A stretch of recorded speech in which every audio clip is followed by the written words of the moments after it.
जय भीम, नमो बुद्धाय। साथियों, आज हम फिर एक नए अध्याय पर चर्चा कर रहे हैं। आज का विषय है आज का जो अध्याय है, बाबा साहेब अम्बेडकर डाइवर्सिटी के जन्मदाता। कितना सुंदर लेख के द्वारा जो है कि यहाँ लेखक हमें लिख करके और संबोधित कर रहे हैं। हमें इस पे विचार करना चाहिए। और आजकल जो सामाजिक हमारी दशा है, आज के पहले जो हमारी सामाजिक दशा थी, इन दोनों बातों को ध्यान में रख कर के यहाँ हमारे सामने दोनों पक्षों को लेखक यहाँ सामने रख रहे हैं। और हमें यह समझना होगा कि आखिर ऐसा बदलाव हुआ है तो किस कारण से हुआ है और कैसे हुआ है, क्या करना पड़ा है, क्या नहीं करना पड़ा है। इन्हीं सब बातों को ध्यान में रखते हुए लेखक हमारे सामने जो विचार रख रहे हैं, साथियों हमें खूब इस पे विचार करना चाहिए। और उन्हें साफ साफ शब्दों में लिख रहे हैं जिन चीज़ों से आज हम अपरिचित हैं, उन चीज़ों की जानकारी हमारे लिए आज 100 साल पहले ही जो है कि उस चीज़ की व्यवस्था की गई थी, लेकिन अभी उससे समाज अनभिज्ञ है और उस चीज़ को वो तो ना जान पा रहा है और ना ही उस पर विचार करके उस पर काम कर पा रहा है। यही जो है कमजोरी का एक विशेष कारण हो सकता है और कारण है भी।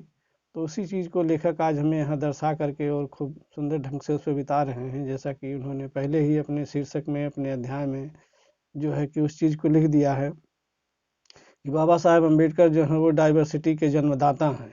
डाइवर्सिटी शब्द क्या है और इस चीज़ पे हमें विचार करना होगा। आज तक तो हमें पहले से भी हमने किताबों में इस चीज़ को तो ना तो पढ़ी है और ना हमें पढ़ाया गया है, ना हमें इसकी चीज़ की जानकारी मिली। लेकिन धीरे धीरे जैसे समाज जागरूक हो रहा है या देश जागरूक हो रहा है, लोग जानने लगे हैं, तो उनमें से निकल करके धीरे धीरे अब आ रहा है।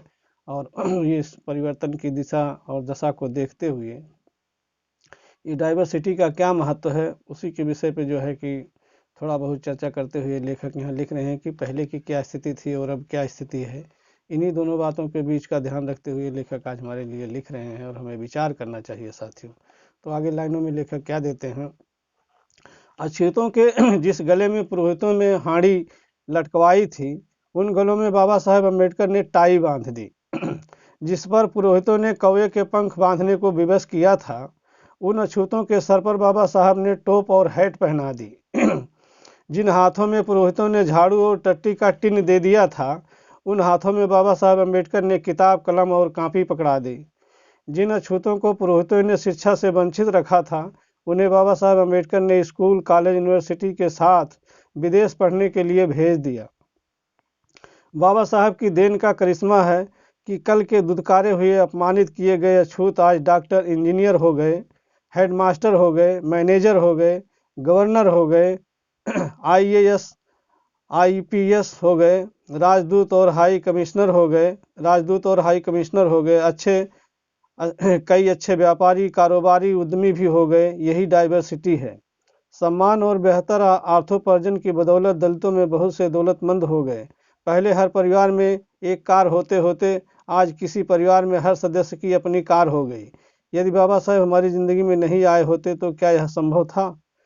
क्या सिर्फ जातीय पेशों से यह संभव था? यह सब संभव हुआ डाइवर्सिटी यानी अर्थोपार्जन की विविधता से।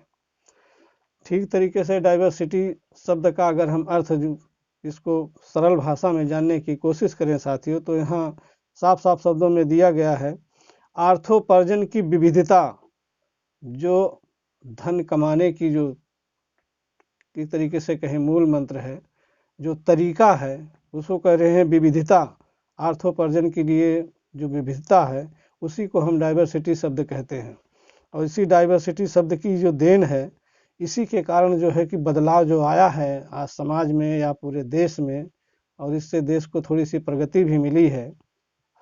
इसी चीज़ को समझा रहे हैं। अगर इसी डाइवर्सिटी शब्द का अगर हम पूर्ण रूप से इसका प्रयोग और उपयोग किए और कर करके उस पर, और हमारे देश का हर नागरिक इस पर प्रेम पूर्वक माने और इसको करे, तो हमारा देश विकसित होने में कोई देर नहीं लगेगा। इसी बात को लेखक यहाँ लिख रहे हैं और थोड़ी सी लाइनों में, लास्ट की लाइनों में हमें फिर दे रहे हैं। जब बाबा साहब अम्बेडकर ब्रिटिश सरकार की कार्यकारिणी में श्रम मंत्री बने, तब उन्होंने अछूतों को सरकारी ठेकेदारी में हिस्सा देने की मांग की। यह आधुनिक भारत में डाइवर्सिटी का गृह प्रवेश था।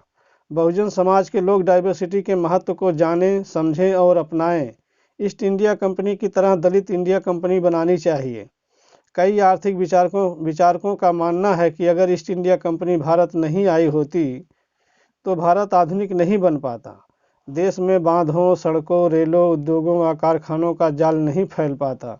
इसी तरह जब तक दलित व्यवसायी, उद्यमी और कारोबारी नहीं बनेंगे, भारत विकसित देश नहीं बनेगा। खास करके यहाँ दलित समाज को ज़्यादा प्रोत्साहित कर रहे हैं लेखक, क्योंकि दलित समाज की जो स्थिति है देश आज़ाद होने के बाद भी आज भी जो है कि इनकी स्थिति जो कि त्यों रह गई है। बहुत थोड़े से लोग इसमें उभर करके सामने आए हैं, नहीं तो इनकी स्थिति जो कि त्यों बनी हुई है। इसीलिए इनको थोड़ा सा ज़्यादा प्रेरित कर रहे हैं कि ये इन चीज़ों को शिक्षित होकर के इन चीज़ों को देखें और इन चीज़ों में भाग लें कि इनके लिए तमाम रास्ते बाबा साहब ने खोला था। खाली नौकरी के रास्ते नहीं खोले थे कि जो कि आज नौकरी के सहारे पढ़ लिख करके खाली जो है शिक्षा लेने के बाद भी साथियों उनके पास सर्टिफिकेट है, डिग्री है, उस सहारे जो है कि ये आस लगाए बैठे हैं कि कब अवसर मिले, कब मौका मिले तो सरकारी नौकरी का सहारा मिल जाए। लेकिन बाकी दूसरे क्षेत्रों में जाने में इन्हें शर्म आती है कि इन्हें मेहनत करने में, जबकि मेहनती हैं, इनके शुरू से मेहनत में कोई कमी नहीं रही है। तो उसी चीज़ों को यहाँ दर्शा रहे हैं कि अगर ये लोग भी चारों तरीके से और पूरे देश में ये अपने कारोबार को फैलाएं और हर दिशा में कार्य करें तो जो है कि देश का बहुत बड़ा फ़ायदा होगा और देश जो है विकसित होगा। हम अभी विकासशील में हैं तो हम विकसित में बदल जाएंगे, लेकिन इसके लिए हमें अपनी अच्छी जानकारी और अच्छी सूझबूझ के साथ आगे आकर के और अपने कारोबार को करना चाहिए, हमें बिजनेस को अपनाना चाहिए। यही सब उद्देश्य जो है लेखक का है और इसी के साथ हमें समझा करके बताना चाह रहे हैं कि आपको भी ऐसा करना चाहिए। जो स्थिति थी वो हमारे सामने रख दिए, अब बारी है हमें विचार करने की और इस पर कार्य करने की और हमें करना चाहिए साथियों। इसी के साथ इस अध्याय को यहाँ विराम लेते हुए साथियों अगले अध्याय पे फिर आपसे चर्चा करेंगे। तब तक के लिए आप सभी को जय भीम, नमो बुद्धाय।